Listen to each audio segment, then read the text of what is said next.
हमें सूचना मिली है चोरी की। कृपया सब अपने अपने बयान दीजिए। मैंने कुछ नहीं किया सर। मैं तो रात में खाना बनाकर सो गई थी।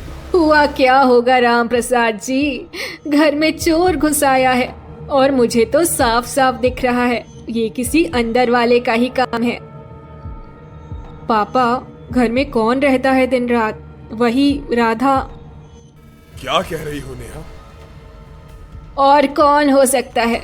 राधा को ही तिजोरी का पास पता था। इतने सालों से घर में काम कर रही है, विश्वास का फायदा उठा लिया इसने।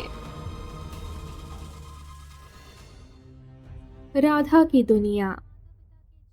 5 साल पहले राधा की जिंदगी एक हादसे में बदल गई थी।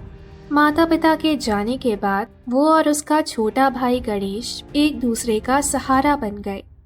मुश्किलें बहुत थी, लेकिन राधा ने हार नहीं मानी। आज वो सेठ राम प्रसाद जी के घर में काम करती है, पूरे दिल से, पूरी ईमानदारी से। गणेश, पढ़ाई पूरी कर ली? देर हो जाएगी स्कूल के लिए। हाँ दीदी, बस ये आखिरी सवाल। आप भी जरा आराम कर लो, सुबह से लगी हो। आराम तो तब होगा जब तू बड़ा होकर अफसर बनेगा। तब तेरी दीदी सच में चैन की सांस लेगी। तभी दरवाजे से सेठ राम प्रसाद आते हैं। अरे राधा बेटा, तुम तो हमारी लक्ष्मी हो। जिस दिन तुम नहीं आती, घर जैसे सूना लगता है। सेठ जी, आप ऐसा मत कहिए। मैं तो बस अपना काम करती हूँ। यही तो बात है। मेहनत में जो सच्चाई है वही सबसे बड़ा धन है। सविता, जरा सुनो, कुछ सीखो इस लड़की से। अंदर से सविता देवी की आवाज आती है, थोड़ी चुभने वाली। हाँ हाँ बिल्कुल, हम तो सीखने ही बैठे हैं इससे। नेहा मोबाइल लेकर अंदर आती है। पापा, ये आजकल की नौकरानियां भी क्या कम है। बस जरा काम कर लो तो सब तारीफों के पुल बांध देते हैं। नेहा, बात काम की नहीं, नीयत की है। राधा की नीयत साफ है और यही इंसान की असली पहचान होती है।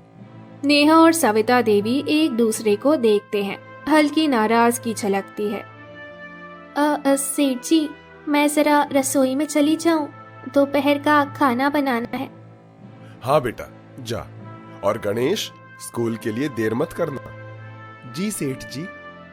राधा नहीं जानती थी कि उसकी मेहनत और सादगी कुछ लोगों के दिलों में जलन की चिंगारी जला चुकी थी। लेकिन अभी के लिए उसकी दुनिया गणेश की मुस्कान और अपने काम की ईमानदारी तक सीमित थी। यही थी उसकी छोटी सी मगर उजली दुनिया। दिवाली नजदीक थी। हवेली में रोशनी और रंगों की बहार छा गई थी। राधा ने पूरे दिल से घर को सजाया, जैसे ये उसका अपना घर हो। इस साल पहली बार उसने अपने और गणेश के लिए कुछ नया करने की ठानी थी।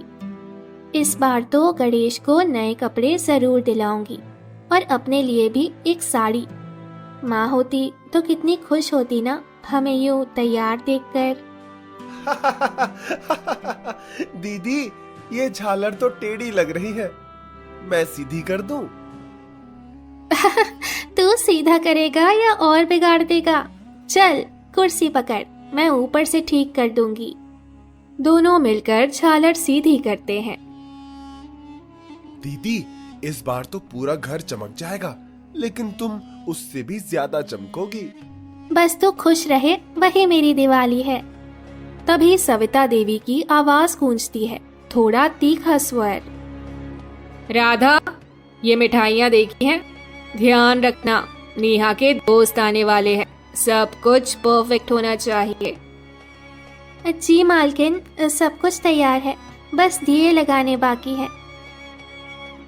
हाँ, वैसे भी अगर तुम ना होती तो हमारी दिवाली अधूरी रह जाती, है ना?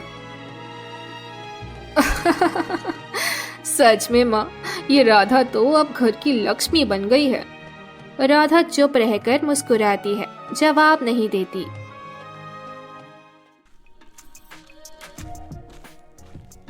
राधा सबकी बातें सुनती थी, पर मन में किसी के लिए कोई शिकायत नहीं रखती थी।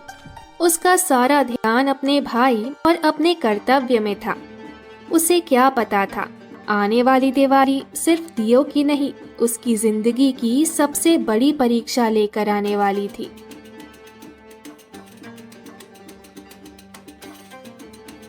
दिवाली से एक दिन पहले सब कुछ शांत था। सारा घर सो चुका था। बस कुछ आवाजें थी, जैसे कोई अंधेरे में कुछ ढूंढ रहा हो। और फिर वही हुआ जिसका किसी ने सोचा भी नहीं था।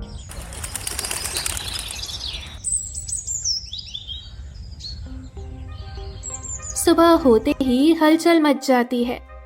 क्या हुआ? क्या हुआ? क्या हुआ? ओ भगवान, तिजोरी खुली हुई है। सोने के गहने और पैसे सब गायब। क्या? सब गायब? लेकिन ये कैसे हुआ माँ?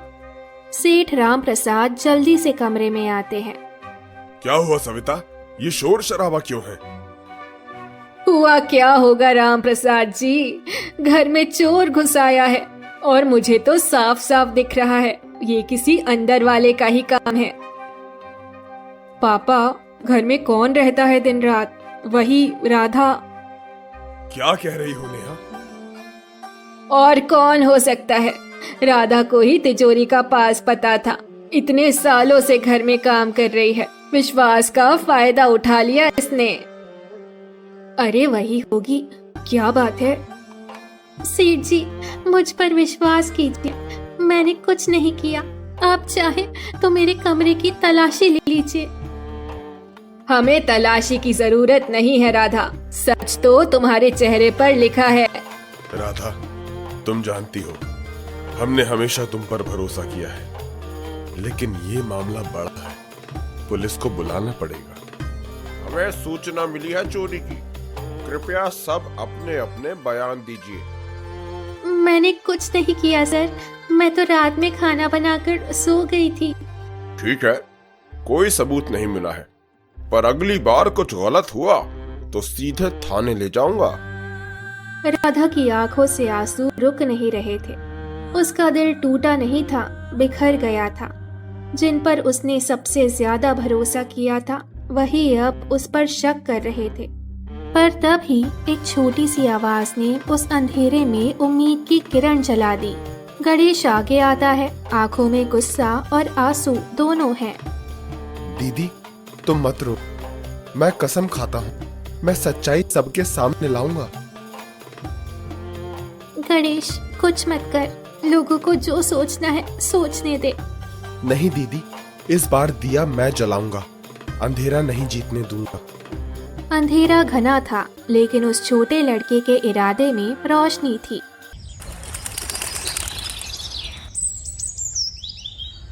अगले दिन गणेश की तलाश शुरू होगी और वहीं से इस कहानी की दिशा हमेशा के लिए बदल जाएगी। रात बीत चुकी थी, पर राधा की आंखों से नींद गायब थी। उसका भाई गणेश भी चुप था, लेकिन उसके मन में कुछ चल रहा था। वो जानता था कि दीदी झूठ नहीं बोल सकती, सच्चाई कहीं ना कहीं इस हवेली में ही छिपी थी। नेहा दीदी पिछले हफ्ते ही तो कह रही थी कि नया मोबाइल और गहने चाहिए। वो चुपचाप नेहा के कमरे के बाहर आता है। क्या ये नहीं, पर हो सकता है, बस एक नजर डालनी है दीदी के लिए। वो कमरे में झांकता है। ये तो वही गहनों का डिब्बा है जो सेठ जी की तिजोरी में था। वो जल्दी से मोबाइल निकालकर रिकॉर्डिंग शुरू करता है। अब सबूत मेरे पास है, दीदी का नाम साफ होगा। नेहा कमरे में प्रवेश करती है। गणेश, तुम मेरे कमरे में क्या कर रहे हो? सच्चाई ढूंढ रहा हूँ नेहा दीदी। आपके कमरे में सेठ जी के गहने क्या कर रहे हैं? वो मैं बस मजाक में लाई थी, लौटाने वाली थी। लेकिन आपके मजाक ने मेरी दीदी को चोर बना दिया। अब ये वीडियो ही सच्चाई बताएगी। गणेश दौड़कर सेठ जी के पास पहुंचता है। सेठ जी, देखिए ये वीडियो, सच्चाई यही है। चोरी नेहा दीदी ने की है। सेठ जी वीडियो देखते हैं, चेहरे पर अविश्वास और फिर सदमा। नेहा, ये क्या है? नेहा रोने लगती है। माफ कर दो पापा, मैं बस गुस्से में थी, लौटाने वाली थी। राधा, हमने तुम्हें गलत समझा। हमने सच्चाई देखने में देर कर दी। राधा, हमें माफ कर दो बेटी। सच सामने था। राधा की बेगुनाही साबित हो चुकी थी। एक छोटे से बच्चे ने अपनी बहन के लिए अंधेरे में भी सच्चाई का दिया जलाया था। अब उस हवेली में सिर्फ दिवाली की नहीं, सच्चाई की रोशनी भी फैलने वाली थी। उस शाम हवेली सचमुच जगमगा उठी थी, लेकिन इस बार रोशनी सिर्फ दियों की नहीं थी, दिलों में भी उजाला था। सेठ राम प्रसाद जी ने सबके सामने राधा और गणेश को बुलाया। आज दिवाली है, रोशनी का पर्व है, सच्चाई का उत्सव, और आज इस घर में सच्चाई जीत गई है। सब चुप थे। राधा सिर झुकाकर खड़ी थी। राधा, आज से तुम इस घर की नौकरानी नहीं, हमारी बेटी हो। राधा, हमें माफ कर दो बेटा, हमसे बहुत बड़ी भूल हुई। मालकिन, नहीं माँ जी, आपका आशीर्वाद ही मेरे लिए सबसे बड़ी दिवाली है। और गणेश, तुम्हारी हिम्मत ने आज इस घर की लाज रख ली। तुम सच में उस दिए जैसे हो जो अंधेरा मिटा देता है। सेठ जी, अब तो सच में हमारी दिवाली बन गई। सेठ जी मुस्कुराकर गणेश के सिर पर हाथ रखते हैं। राधा आसमान की ओर देखती है, हल्की मुस्कान के साथ। देखो माँ, पापा, आज तुम्हारी बेटी पर फिर से उजाला छा गया है। गणेश पास आकर उसका हाथ पकड़ता है। और वो उजाला अब कभी नहीं बुझेगा दीदी। चारों ओर दिए जल रहे थे, लेकिन सबसे ज्यादा रोशनी थी उन दो दिलों में जिन्होंने अंधेरे में भी उम्मीद का दिया जलाए रखा था।